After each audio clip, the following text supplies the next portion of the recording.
Good morning students. चलिए आज हम लोग थ्योरी ऑफ इक्वेशन जो सेमेस्टर 6 का DSE 3 है, इसमें आपको 3 ऑप्शन मिलता है। उसमें से हम लोग DSE 3 में थ्योरी ऑफ इक्वेशंस को चुना है और ये पढ़ने में बहुत मजेदार है और ये ऐसा टॉपिक है कि 90% स्टूडेंट्स इसको जरूर सेलेक्ट करते हैं बाकी तीनों के तुलना में। तो थ्योरी ऑफ इक्वेशंस में सबसे पहले हम लोग जानते हैं कि हम लोग को क्या क्या चीज पढ़ना है और इसमें से क्या चीज हम लोग आज पढ़ने वाले हैं। तो इनका कंटेंट्स जो है, सबसे पहले एलिमेंट्री प्रॉपर्टीज ऑफ इक्वेशंस। क्या है? एलिमेंट्री प्रॉपर्टीज ऑफ इक्वेशंस का जो सबसे शुरुआती प्रॉपर्टीज क्या होती है उसके बारे में जानकारी लेंगे। फिर relation between the roots and coefficient और रूट्स जो होते हैं उसके बीच में जो रिलेशंस होते हैं वो पढ़ेंगे। फिर symmetric function of the roots, transformation of the roots, solution. हाँ, ये सारे टॉपिक जब पढ़ेंगे तो पूरा अच्छा सबको समझ में आएगा। Solution of cubic equations, Cardan method का यूज करके solution of biquadratic equations, discrete rule of sign, Sturm's theorem, solution of numerical equations, Newton's and Horner's method. तो आपको यदि एग्जाम में 5 क्वेश्चन को टच करना है तो ये आपको मिनिमम पढ़ना ही पड़ेगा। ये सारे टॉपिक को आपको पढ़ना पड़ेगा। जितना हम टिक लगाएं, 7 गो टॉपिक आउट ऑफ 9 जो हम लोग टिक लगाएं, ये सारे टॉपिक को यदि आप अच्छा से पढ़ लेते हैं तो आपका 3 लॉन्ग क्वेश्चन कहीं नहीं जाएगा, कहीं से भी वो बन ही जाएगा। ये जितने टिक लगाए इसमें से आपका एग्जाम में 5 क्वेश्चन फुल आता है और हम लोग इसको टारगेट लेके चलेंगे। तो आज का जो क्लास हम लोग का होगा, उस क्लास में आज हम लोग का जो पढ़ाई होगा उसका नाम होगा क्या? Elementary properties of equations. चलिए अब हम इसका थ्योरी में, तो चलिए स्टूडेंट हम लोग सबसे पहले पढ़ते हैं इस एक्सरसाइज जो हम लोग का है एलिमेंट्री प्रॉपर्टीज ऑफ इक्वेशंस। इसमें सबसे पहला पोलिनोमियल को हम लोग डिफाइन किए। आपका एग्जाम में आ सकता है define a polynomial and give an example. तो हम लोग क्या करते हैं कि any expression of the form, कोई भी एक्सप्रेशन इस फॉर्म में हो, a0 x का power n plus a1 x का power n minus 1 plus an x का power n minus 2 plus dot dot dot an, where n क्या होना चाहिए? इस n का वैल्यू हमेशा 0 से बड़ा होना चाहिए एंड n बिलोंग्स टू क्या होना चाहिए? इंटीजर होना चाहिए। n एक इंटीजर होना चाहिए, ना ही कोई फ्रैक्शनल नंबर और ना ही डेसिमल नंबर होना चाहिए। उस सब से होने पर ये पोलिनोमियल नहीं होगा। ऑल्सो जो a0 a1 dot dot dot an जो दिए हुए हैं वे सारे बिलोंग करेंगे from any number system f। मतलब कह सकता है कि नेचुरल नंबर से बिलोंग कर रहे हैं, ये रियल नंबर से बिलोंग कर रहे हैं, ये रेशनल नंबर से बिलोंग कर रहे हैं, ये इरेशनल नंबर से बिलोंग कर रहे हैं। कोई भी नंबर सिस्टम आपको बोल दिया जाएगा, कॉम्प्लेक्स नंबर से भी ये बिलोंग कर सकता है। तो आपको जो नंबर सिस्टम से बिलोंग कर रहा है इनके जो कॉफिशिएंट, मतलब मैक्सिमम तो हम लोग देखते हैं कि ये रियल नंबर से ही बिलोंग करते हैं। और ऐसा बात नहीं कि सभी रियल नंबर से ही बिलोंग करेंगे, कभी कभी कोई क्वेश्चंस में आपको ऐसा केस दे देता है कि इनके कॉफिशिएंट्स इमेजिनरी भी हो सकता है, दैट्स मीन कॉम्प्लेक्स हो सकता है। तो इस फॉर्म में जो एक्सप्रेशन रहेगा और उसी को क्या कहेंगे? Is called polynomial in variable x। याद रखिए कि x का पावर में n, x का पावर n माइनस 1, तो वो जो x जो सारे टर्म में एक चीज कॉमन है, सारे टर्म में एक चीज कॉमन है जिसका नाम है x, और उस x को भी हम लोग वेरिएबल बोलते हैं और वही कहेंगे कि ये जो पोलिनोमियल है इन वेरिएबल x, मतलब ये पोलिनोमियल x वेरिएबल पर बना हुआ है over the number system f। ये नंबर सिस्टम मतलब उनके जो कोफिशिएंट जिनसे बिलोंग करेंगे, जैसे यहाँ A0, A1, A2 dot dot dot AN से डिनोट किए हैं, ये जिस सेट से बिलोंग करेंगे ओवर द सेट बोलेंगे, समझे ना। तो इसके बाद देखिए कुछ पॉइंट्स हम लोग लिख दिए हैं। क्या लिख रहे हैं कि A0, A1, A2 dot dot dot AN are called coefficient of fx। इस हाँ, और यहाँ पर लिखे थे सॉरी कि we denote the polynomial by fx, gx, px और डॉट डॉट डॉट etc। मतलब fx, gx, px, hx ये सब भी आप लोग बोल सकते हैं। तो क्या दिए हैं कि A0, A1, A2 dot dot dot AN are called coefficient of fx। ये सब क्या है, fx जो मतलब इसको हम fx बोले हैं, तो इसको हम लोग इसका जो कोफिशिएंट है A1, A0, A2, A dot dot AN जो ये सब क्या है उसका कोफिशिएंट कहलाता है। फिर 2 नंबर पॉइंट में हम लोग लिखे हैं कि the polynomial fx can be written in 2 common ways. मतलब कोई भी पॉलिनोमियल को हम लोग जब लिखते हैं तो एक से अधिक वेज का हम लोग यूज करते हैं या कर सकते हैं। एक पहला वेज है कि x का पावर सबसे पहले हाईएस्ट रहेगा फिर घटते जाएगा, और दूसरा में क्या है कि स्टार्टिंग में x का पावर 0 फिर 1 फिर 2 x का पावर बढ़ते जाएगा। तो दोनों का हम एक एक एग्जांपल आपको दे देते हैं। एग्जांपल देखिए कि जब fx ऐसा भी हम लोग देखते ही आए हैं, x का power 4 plus 3x cube minus x square plus x minus 1। ये देखें, ये फॉर्मेट क्या कहता है कि सबसे पहले x का जो हाईएस्ट पावर है, फिर x का सेकंड हाईएस्ट, फिर थर्ड हाईएस्ट, फिर फोर्थ, फिर लास्ट। तो हम लोग ये एग्जांपल लेते हैं। आप इसी को इस फॉर्मेट में भी लिख सकते हैं, लिखने का कोई मना नहीं है। आप सबसे पहले -1 plus x minus x square plus 3x cube plus x का पावर 4। इस डेकोरेशन में भी, इस फॉर्मेट में भी हम किसको लिख सकते हैं, एक पॉलिनोमियल को। मतलब दोनों एक लिखने का कॉमन तरीका है। मतलब ये कहीं लिखा हुआ है तो भी ठीक है, वो कहीं लिखा हुआ है तो भी ठीक है। जनरली बहुत सारे तुम लोग सोचते होंगे कि पहले x क्यूब फिर x का पावर 4 फिर x स्क्वायर, फिर मतलब ऐसे अरेंजमेंट को नहीं लिखते हैं। यदि इन केस वैसा क्वेश्चन आपको दिया जाता है तो हम लोग अरेंज करते हैं इस दोनों में से किसी भी एक कॉमन वेज में, और हालांकि वैसे तो दिया हुआ नहीं रहेगा। तो समझे आप कि कोई पॉलिनोमियल को लिखने का 2 तरीका हो सकता है, एक पावर को घटाते जाइए और एक पावर को बढ़ाते जाइए। x का जो वेरिएबल का पावर है, इस तरह से हम लोग किसी भी पॉलिनोमियल को 2 कॉमन वेज में लिख सकते हैं। तो वही लिखे हैं। फिर थर्ड पॉइंट आपको हम बताए हैं कि इफ ऑल द कोफिशिएंट्स, जितने कोफिशिएंट्स है, कौन कौन कोफिशिएंट है, A0, A1, A2 dot dot dot AN, if all the coefficient of a polynomial fx are real, यदि सारे कोफिशिएंट रियल हो, then the polynomial fx is said to be real polynomial। यदि coefficient सारे real रहेंगे तो इस polynomial का नाम क्या हो जाएगा, रियल पॉलिनोमियल।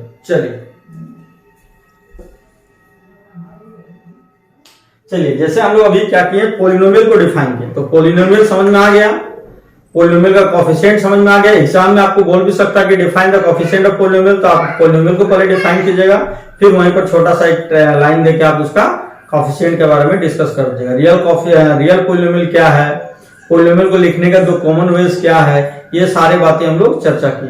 अब हम लोग आते हैं जीरो पॉलिनोमियल को डिफाइन करते हैं कि कौन सा पॉलिनोमियल को हम लोग जीरो पॉलिनोमियल कहते हैं।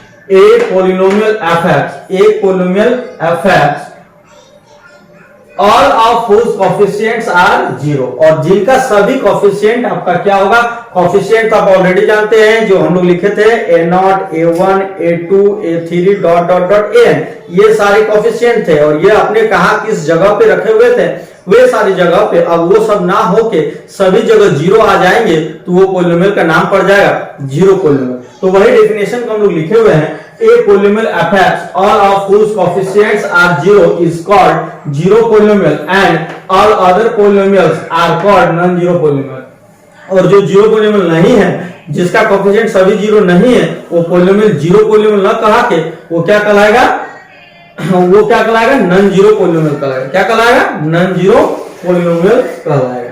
चलिए अब हम लोग क्या करते हैं, एग्जाम्पल लिए, जैसे fx इक्वल टू ये एक पोलिनोमियल है, इसको हम लोग जीरो पोलिनोमियल का नाम देंगे, कारण कि इस पोलिनोमियल में जितने भी कॉफिशिएंट हम लोग को नजर आ रहे हैं सारे कॉफिशिएंट देखिए आपका जीरो है, ये जीरो ये जीरो ये जीरो ये जीरो सभी जीरो है, इस कारण से इसका नाम हम लोग जीरो कॉफिशिएंट रखें, ऐसा जीरो पोलिनोमियल रखें, क्या रखें, जीरो पोलिनोमियल। उसके बाद देखिए कि fx equal to x square plus 2x minus 3, x square का कॉफिशिएंट है 1, x का कॉफिशिएंट है 2 और कांस्टेंट टर्म है -3। तो ये सारे में से सभी जीरो नहीं है, सभी जीरो नहीं है, तो ये हम लोग नन जीरो पोलिनोमियल के नाम से जानेंगे। तो चलिए degree of a non zero polynomial, तो देखिए आपको एग्जाम में ऐसा ही बोल सकता है define the degree of A polynomial, तो भी वही बताना है जो हम लोग degree of non zero polynomial का बता रहे हैं। तो डिग्री क्या होता है, ये बहुत इंपॉर्टेंट चीज है, डिग्री से रिलेटेड हम लोग बहुत सारे क्वेश्चंस को सॉल्व करेंगे। तो द हाईएस्ट इंडेक्स, या फिर उसको आप पावर भी बोल सकते हैं, the highest index of the variable x, मतलब x का जो हाईएस्ट पावर रहेगा occurring in the term of a polynomial fx, उस पोलिनोमियल में होना चाहिए, उस पोलिनोमियल में वो टर्म होना चाहिए, और जो जो टर्म उस पोलिनोमियल में है उसमें से x का जो हाईएस्ट पावर है उस पावर को ही हम डिग्री कहेंगे। द हाईएस्ट इंडेक्स या power of the variable x occurring in the term of a polynomial is called, यहां पर लिख देते हैं इज कॉल्ड, तो वहां तो जब भी किए हैं या यहां भी जोड़ दीजिए, is called degree of polynomial, is called degree of polynomial. That is, अब उसको हम अनदर एक्सप्रेशन मतलब अनदर वर्ड में एक्सप्रेस करते हैं कि that is if fx equal to ये क्या है, एक पोलिनोमियल है with a not equal to 0, याद रखिए कि a नॉट ये 0 होना चाहिए, then the integer n is called degree of fx, मतलब इस n को डिग्री तभी हम बोल पाएंगे जब उसका कोएफिशिएंट क्या होगा, नॉन जीरो होगा, ये नॉन जीरो होगा तभी हम उसका क्या कहेंगे, क्या बोलेंगे उसको, जीरो, नॉन जीरो रहेगा तभी उस पावर को हम लोग डिग्री का दर्जा देंगे, नहीं तो डिग्री के रूप में नहीं आएगा। तो याद रखना है कि जो डिग्री के जो पावर हाईएस्ट है उसका कोएफिशिएंट, जो पावर हाईएस्ट है उसका कोएफिशिएंट नॉन जीरो होना चाहिए, तभी वो हाईएस्ट पावर डिग्री के नाम से जाना जाएगा। n is called degree of fx और it is denoted by deg dot और fx इक्वल टू n, मतलब ये कहलाएगा degree of fx equal to n। तो इसे ही हम लोग डिग्री कहते हैं। आप एग्जांपल देख सकते हैं, जैसे देखिए कि fx इक्वल टू ले लिए x square minus 3x plus 1, तो इसमें ये x का ये पावर 0, ये 1, ये 2 पावर, तो 2 पावर ही हाईएस्ट है और इसका कोएफिशिएंट भी 1 है जो नॉन जीरो है, इसीलिए इस fx का जो डिग्री होगा ये होगा, fx का जो डिग्री होगा ये डिग्री 2 के बराबर होगा। ये डिग्री किसके बराबर होगा, 2, 3, 4, 5 ये सब भी हो सकता है। चलिए, तो यहां एक रिमार्क में हम लोग दिए हुए हैं कि a polynomial is said to be linear. एक पोलिनोमियल को हम लोग कहेंगे linear, quadratic, cubic, biquadratic according as degree of polynomial fx is 1 रहेगा तो लीनियर बोलेंगे, 2 रहेगा तो क्वाड्रेटिक बोलेंगे, 3 रहेगा तो क्यूबिक बोलेंगे और 4 रहेगा तो बाय क्वाड्रेटिक रिस्पेक्टिवली मतलब आपको इसके क्रम के अकॉर्डिंग जाना होगा। तो समझ में आया आपको कि कोई भी पोलिनोमियल लीनियर कब कहलाता है, क्वाड्रेटिक कब कहलाता है, क्यूबिक कब कहलाता है और बाय क्वाड्रेटिक कब कहलाता है। चलिए, इसका फिर हम लोग आगे बढ़ते हैं। चलिए, तो अभी हम जस्ट डिग्री में पढ़ें, डिग्री क्या होता है, अब उसी से आगे फिर और डिफिनेशंस को बताते हैं कि इक्वलिटी ऑफ टू पोलिनोमियल्स, दो पोलिनोमियल्स इक्वल कब होते हैं, इक्वलिटी ऑफ टू पोलिनोमियल्स। कह रहे हैं कि टू पोलिनोमियल्स, एक नंबर में fx लिए जो इस फॉर्मेट में है और gx लिए जो इस फॉर्मेट में है, दोनों सेमी फॉर्मेट में है, बस दोनों के कोएफिशिएंट अभी हम लोग फिलहाल डिफरेंट नेम देके लिखे हुए हैं, उसमें a1 a2 के फॉर्मेट में, b1 b2 के फॉर्मेट में है, with coefficient are from same number system, मतलब जो दोनों का कोएफिशिएंट बिलोंग करेंगे वो एक ही नंबर सिस्टम से बिलोंग करनी चाहिए। तो ये दोनों are said to be equal और written as fx equal to gx, मतलब ये दोनों इक्वल कहलाएंगे और इक्वल लिखे जा सकते हैं यदि एक नंबर में कि degree of fx equal two degree of gx दोनों सेम डिग्री का हो, मतलब एक क्यूबिक हो तो दूसरा भी क्यूबिक हो, एक बाय क्वाड्रेटिक है तो दूसरा भी बाय क्वाड्रेटिक होना चाहिए, मतलब जो भी डिग्री का होगा दोनों सेम डिग्री का होना चाहिए। और ai equals to bi for all i, मतलब a1 और b1 इक्वल होना चाहिए, a0 b0 इक्वल होना चाहिए, a2 b2 इक्वल होना चाहिए, a3 b3 इक्वल होना चाहिए। a3 b3 मतलब क्या हो गया, a2 b2 मतलब क्या हो गया कि x का पावर n-2 का जो कोएफिशिएंट होगा दोनों में सेम होगा, तो कोएफिशिएंट इक्वल होंगे तभी दोनों पॉलिनोमियल इक्वल कहलाएंगे। यही होता है दो पॉलिनोमियल का इक्वलिटी का डेफिनेशन। चलिए अब आते हैं हम लोग complete and incomplete polynomial. Complete polynomial और इनकम्प्लीट पॉलिनोमियल किसे कहते हैं ये चीज के बारे में हम लोग जानकारी लेंगे। तो देखिए a polynomial of nth degree, a polynomial of nth degree मतलब कोई पॉलिनोमियल है जो nth डिग्री का है, मान लो n की जगह 5 भी ले सकते हैं, तो ये nth डिग्री का है, is said to be complete, और ये कंप्लीट कहलाएगा इफ इट कंटेन्स, मतलब इसके पास ऑल पावर ऑफ वेरिएबल्स होना चाहिए फ्रॉम 0 to n, मतलब जैसे हम 5 डिग्री का कोई पॉलिनोमियल लेते हैं तो 0 से 5 जितने पावर आते हैं वेरिएबल्स के, सारे वेरिएबल्स का पावर उस पॉलिनोमियल में कंटेन होना चाहिए। मतलब x का 5 लिए तो x कांस्टेंट होना चाहिए, x स्क्वायर होना चाहिए, x का क्यू होना चाहिए, x square, x cube, x का पावर 4, x का पावर 5, ये सारे होना चाहिए। तो otherwise it is said to be incomplete, नहीं तो फिर उसे इनकम्प्लीट बोलेंगे। तो देखिए कि fx equal to x cube plus 4x square minus 2x plus 0, तो ये जो है हमारा x cube x square x फिर कांस्टेंट, मतलब 0 से लेके जितना डिग्री का ये पॉलिनोमियल है 3 डिग्री का है, तो ये सारे क्या है 0 से लेके 3 तक सभी पावर वेरिएबल का यहाँ पर मौजूद है, इसीलिए इसको हम लोग बोलेंगे कंप्लीट पॉलिनोमियल। और यहीं पर x का पावर 4 यही तो सबसे हाईएस्ट लग रहा है और उसका कोएफिशिएंट नॉन जीरो है, इसका मतलब 4 डिग्री का पॉलिनोमियल है, तो 0 से लेके 4 तक सभी पॉलिनोमियल सभी वेरिएबल्स का पावर होना चाहिए। तो ये तो 0 ठीक है, x अकेले मतलब 1 पावर वाला है ही नहीं, 2 है तो 3 है, ये नहीं है, तो ये इनकम्प्लीट पॉलिनोमियल कहलाता है। तो कभी भी हम लोग पॉलिनोमियल को लिखते हैं तो कंप्लीट के फॉर्म में लिखना चाहेंगे, इनकम्प्लीट के फॉर्म में नहीं लिखेंगे। जैसे आपका ये इनकम्प्लीट है तो इस फंक्शन को हम लोग कंप्लीट बनाने के लिए ये x का power 4 plus 0 into x cube और plus 3x square plus 0 into x plus 8 ऐसा लिखेंगे। ये अभी क्या कहलाएगा कंप्लीट, ये पहले क्या था इनकम्प्लीट था और अभी क्या हो गया कंप्लीट पॉलिनोमियल हो गया। तो आपको कहीं कहीं इनकम्प्लीट मिलेगा तो उसे आप कंप्लीट में बदल सकते हैं, वो अच्छा दिखता है और समझ में आता है। तो ये हम लोग इक्वेशन और इनकम्प्लीट के बारे में पढ़ें। चलिए इसे पहले आप अच्छा से लिख लीजिए, एकदम स्क्रीनशॉट ले लीजिए। चलिए तो हम लोग अब क्या करते हैं, अभी हम लोग क्या पढ़ें कंप्लीट और इनकम्प्लीट पॉलिनोमियल क्या है। तो इसके बाद हम लोग का अगला कंसेप्ट आने वाला है जीरो ऑफ द पॉलिनोमियल। कोई भी पॉलिनोमियल हो उसका जीरो हम लोग किसे कहते हैं। आप सुने होंगे लोअर क्लास में बोलता था कि इस द्विघात समीकरण का शून्य ज्ञात करें, या इंग्लिश में बोले तो find the zeros of the polynomial fx, ये सब बोलता था।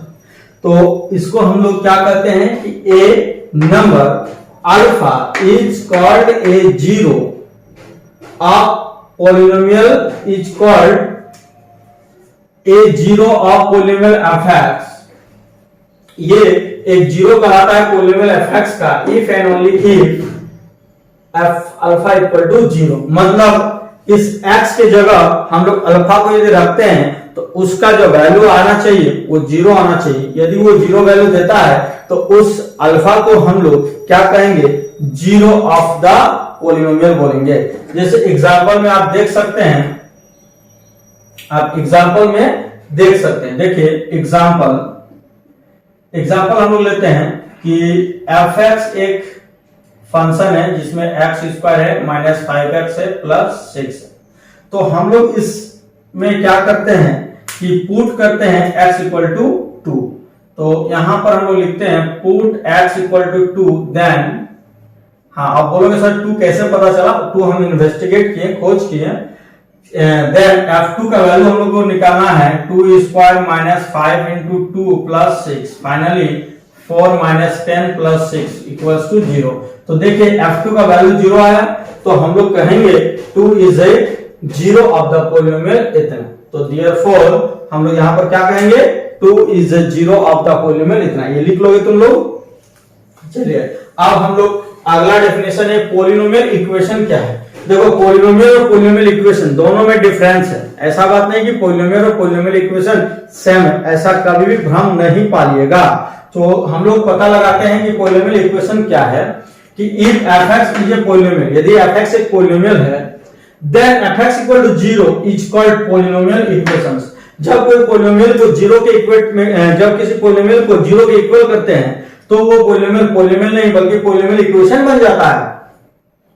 तो हम लोग क्या लिखें कि if f(x) is a polynomial then f(x) = 0 is called polynomial equation and degree of polynomial equation is same as the degree of polynomial f(x). और किसी पॉलिनोमियल को पॉलिनोमियल इक्वेशन में बदलते हैं तो उसका डिग्री वही रहता है जो पॉलिनोमियल का था।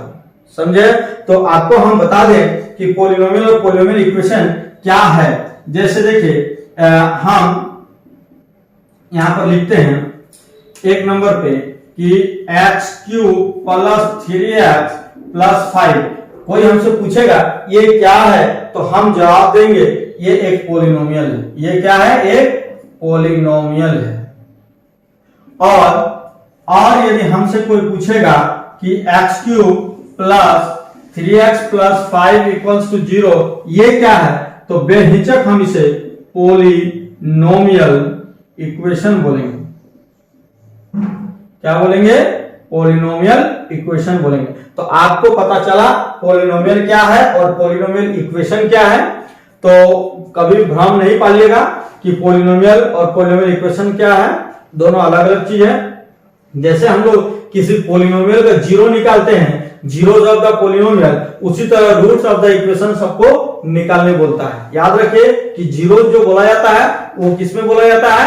पॉलिनोमियल में। और पॉलिनोमियल इक्वेशंस में आपको क्या फाइंड करने बोला जाता है? रूट्स। ये भी आप मत पालिएगा भ्रम कि रूट्स और जीरोस सेम है। एक्चुअली में जब किसी पॉलिनोमियल को पॉलिनोमियल इक्वेशन में कन्वर्ट करते हैं तो उसका जो जीरोस होता है वही इसका रूट्स होता है, लेकिन रूट्स का लिखने का यहाँ पर हम लोग जीरोस ऑफ एन इक्वेशन नहीं लिखेंगे, बल्कि यहाँ पर लिखेंगे रूट्स ऑफ एन इक्वेशन और वहां पर zeros of a polynomial, zeros of a polynomial. तो देखिए कि वही डेफिनेशन रहेगा कि a number alpha is said to be root of a polynomial equation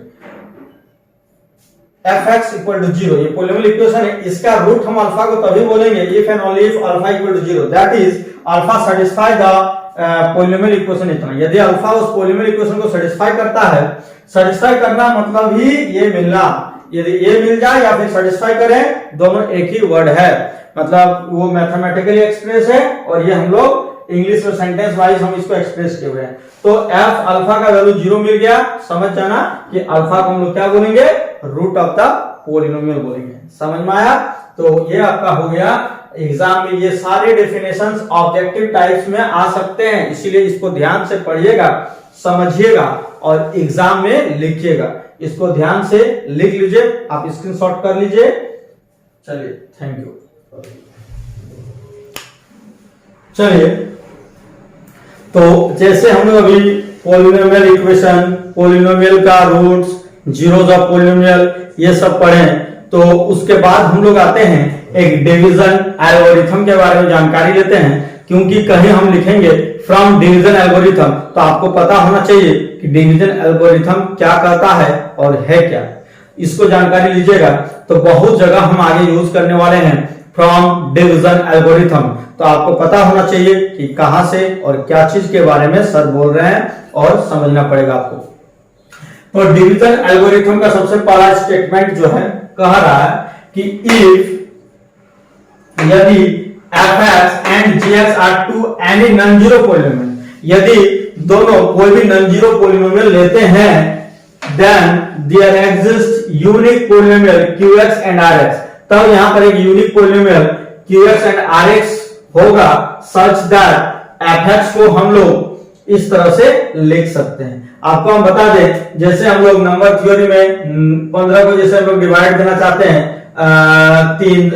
2 से, तो 2 6 जा 12, कैरी में यहां पर कितना है 3 आया, तो हम 15 को कैसा लिख सकते हैं, देखिए 15 इक्वल टू 6 इंटू 2 या 2 इंटू 6 प्लस 3, तो देखिए ये 6% है और उसके बाद तो ये जो g का वैल्यू वहां है वो 2 है और यहाँ रिमाइंडर कितना है 3 है। तो कोई जब दो को डिवाइड देंगे तो ये इक्वेशन को हम लोग लिख सकते हैं, where qx is quotient polynomial कहलाता है और rx इज रिमाइंडर पॉलिनोमियल कहलाता है या रिमाइंडर कह सकते हैं। ऑल्सो डिग्री जो होगा rx का, याद रखिएगा rx का डिग्री क्या होगा, डिग्री ऑफ gx से कम होगा। यदि gx के डिग्री के बड़ा या फिर बराबर हो गया तो फिर आपका डिवीजन क्लियर नहीं है या फिर कह सकते हैं कंप्लीट नहीं है। आपका पॉलिनोमियल का डिग्री तभी कंप्लीट कहलाता है, सॉरी कंप्लीट डिवीजन, ये मतलब डिवीजन आप परफेक्टली किए हुए हैं, ये तभी पता लगेगा जब आपका डिग्री ऑफ rx मतलब जो रिमाइंडर होगा उसका डिग्री इससे कम होना चाहिए। जैसे मैं आपको एग्जांपल के साथ यहां पर समझा रहा हूं, देखिए आप ध्यान से समझिए कि x स्क्वायर प्लस 3 से हम x का power 4 plus x square minus 3 से हम डिवाइड देने जा रहे हैं। तो सबसे पहले हम जब डिवाइड देंगे तो यहाँ पर x स्क्वायर रहेगा, तो x स्क्वायर को x स्क्वायर से मल्टीप्लाई करेंगे, x का पावर 4 और प्लस 3x स्क्वायर, तो यहाँ पर हम लोग माइनस माइनस करेंगे और ये कैंसिल होगा, ये होगा माइनस 2x स्क्वायर और माइनस 3 होगा। तो अभी हम यदि इसको छोड़ दें, इसको हम अभी q नहीं मान सकते, क्योंकि इसको यदि हम qx मानेंगे तो इसको rx मानना पड़ेगा, तो rx जो हमारा होगा उसका डिग्री तो 2 है और आपका यहां भी देखिए gx का डिग्री भी 2 है, तो दोनों का डिग्री यदि 2 है तो आपका डिविजिबल जो डिवीजन है वो कंप्लीट नहीं हुआ है। तो आपको इसको कंप्लीट करने के लिए और स्टेप भागना पड़ेगा, तो आपका इसके बाद किससे दीजिएगा, -2 से, तो -2 को करेंगे तो माइनस 2x स्क्वायर और -2 3 जा 6, ये माइनस का प्लस ये माइनस का प्लस हो जाएगा, कैंसिल हो गया, ये 3 होगा। अब आपका देखिए अभी आपका qx ये है, तो इसको हम qx मान सकते हैं कि नहीं मान सकते हैं उसको समझिए। तो हमारा रिमाइंडर क्या है 3 है, तो 3 एक कांस्टेंट है और कांस्टेंट का डिग्री हमेशा क्या होता है 0 होता है, तो ये 0 डिग्री का पॉलिनोमियल है और ये 2 डिग्री का है, तो डिग्री ऑफ rx यहां पर आप देखिए डिग्री ऑफ rx वो 0 है और यहां पर डिग्री ऑफ gx 2 है, तो 0 लेस देन 2 आया कि नहीं आया, ये आया, तभी हम बोलेंगे कि मेरा डिवीजन कंप्लीट है, नहीं तो फिर ये कंप्लीट नहीं है। तो ये हमको उम्मीद है कि आप लोगों को समझ में आ गया होगा, नहीं आया तो आप कॉल करके पूछ लीजिएगा। तो चलिए, तो ये कहता है डिवीजन एल्गोरिथम का स्टेटमेंट है, तो समझे ना। तो और ये आपको लिख दिए कि जो डिग्री ऑफ qx होगा, qx का डिग्री क्या होगा, डिग्री ऑफ fx जो होगा और gx का जो डिग्री होगा, दोनों का जो डिफरेंस होगा वही होगा। आप देखिए ये हमारा qx बन गया, तो qx जो मेरा बना, तो qx कितना डिग्री का आया 2 डिग्री का, तो आप बोलिए कि ये fx जो है कितना डिग्री का है 4 डिग्री का और gx कितना है 2 डिग्री का, तो 4 में 2 जाएगा तो कितना डिग्री का बचेगा 2 डिग्री का। तो इस तरह से आपको ये हम बता दिया। चलिए अब एक पार्टिकुलर केस का हम लोग डिस्कशन करते हैं, when gx x minus h, मतलब जब gx एक लीनियर इक्वेशन हो और इस फॉर्मेट में हो तो क्या होता है कि, तो देन हम लोग तो जान चुके हैं कि कोई भी नॉन जीरो पॉलिनोमियल होने से ये रूल तो लागू होगा ही, तो डिग्री ऑफ rx जो होगा, सॉरी डिग्री ऑफ rx जो होगा वो less than degree of gx होगा, तो डिग्री ऑफ rx जो होगा लेस देन 1 होगा, क्योंकि यहाँ gx को हम पार्टिकुलर केस में लिए हैं जिसका डिग्री 1 है ऑलरेडी, तो डिग्री ऑफ rx बता रहा है कि 1 से कम होगा, तो डिग्री 1 से कम आधा नहीं हो सकता है, डिग्री हमेशा इंटीजर और पॉजिटिव मतलब 0 के साथ लेते हैं, तो 1 से नीचे कौन मिलता है इंटीजर में 0 ही मिलता है, तो डिग्री ऑफ rx क्या होगा 0 होगा।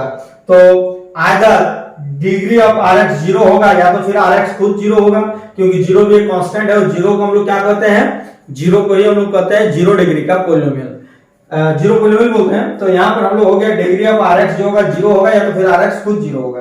तो hence r x is a constant polynomial, मतलब किसी भी डिग्री किसी आर एक्स का रिमाइंडर का जीरो हो मतलब वो कांस्टेंट होगा, और नहीं तो फिर जीरो होगा। तो जीरो भी एक कांस्टेंट है और वो भी एक कांस्टेंट है, इसीलिए इसको फाइनली हम कांस्टेंट का दर्जा दे दिए। So we can write r x equal to, अब आर एक्स की जगह आर एक्स नहीं बल्कि आर लिखेंगे कैपिटल में और उसको कांस्टेंट का नाम दे देंगे। तो इसका मतलब इक्वेशन 1 जो लिखे हैं कि एफ एक्स इक्वल टू, जब जी का कोई पार्टिकुलर केस यूज होगा r minus h sorry x minus h, तो यहाँ क्यू एक्स तो रहेगा, लेकिन अब आर एक्स नहीं बल्कि आर हो जाएगा और आर एक कांस्टेंट है।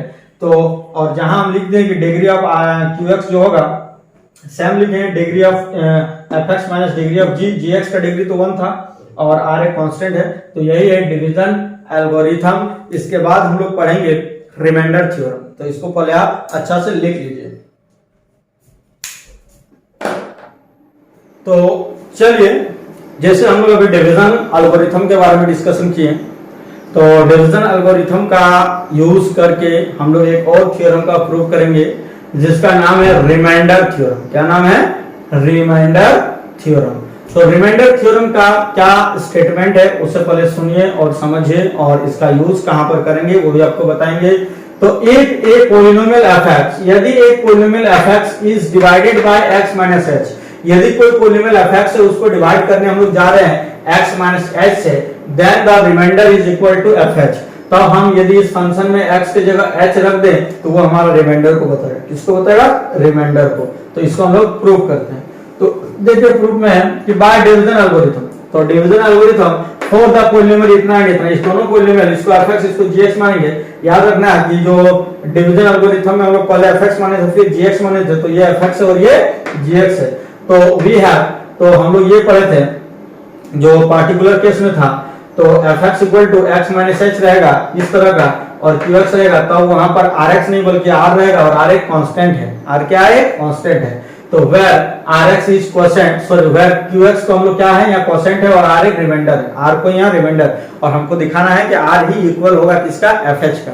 तो देखिए कि since one hold for all values of x, कि कोई पॉलिनोमियल में हम कोई वैल्यू रख सकते हैं, कोई पॉलिनोमियल में हम वहां पर कोई वैल्यू रख सकते हैं, तो हम लोग पुट किए x इक्वल टू h। तो x की जगह यदि h रखते हैं इक्वेशन 1 पे, तो हमें क्या मिलता है? तो fh राइट में h माइनस h और qh और r, तो h minus h 0 0 into qh सब 0, तो ये हमें बचा r इक्वल टू fh। तो therefore if you divide fx by इतना, देन रिमाइंडर इज fh। ये प्रूव्ड हो गया। चलिए ये हम लोग क्या हो गया? प्रूव्ड। अब हमारा नेक्स्ट इसका ही यूज कहां करना है वो आपको बता रहे हैं। बोल रहा है कि without actual division find the remainder when the polynomial इतना इज डिवाइडेड बाय इतना। तो हमको डिवाइड दे के नहीं दिखाना है, हमको डिवीजन करके नहीं दिखाना है, उसके बिना आप इसका रिमाइंडर का वैल्यू बताएं। तो हम लोग क्या करेंगे, देखिए हम लोग क्या करेंगे, सबसे पहले सॉल्यूशन में क्या मानेंगे कि लेट fx मान लेते हैं x का power 4 plus 7x³ minus 2x plus 5, इसको हम लोग fx मानते हैं। एंड और कंपेयर करेंगे x प्लस 2 को, कंपेयर इतना from x minus h, we get h equals to -2। हमको पता चला कि h की जगह -2 जो रखें तो ये बन जाएगा, तो h इक्वल टू -2 आ गया।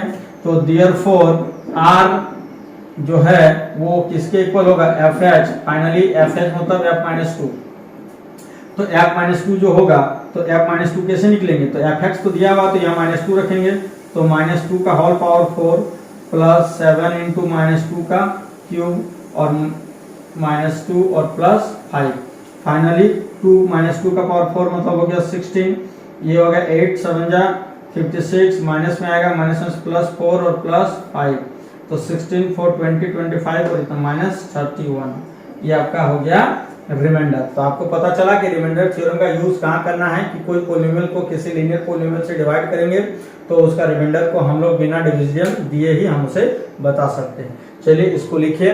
इसके बाद हम लोग जो पढ़ेंगे एक फैक्टर थ्योरम पढ़ेंगे, तो इसको अच्छा से लिख लीजिए।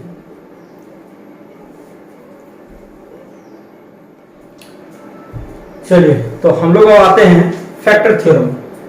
फैक्टर थ्योरम ये क्या कहता है, इसको लोग प्रूव करते हैं।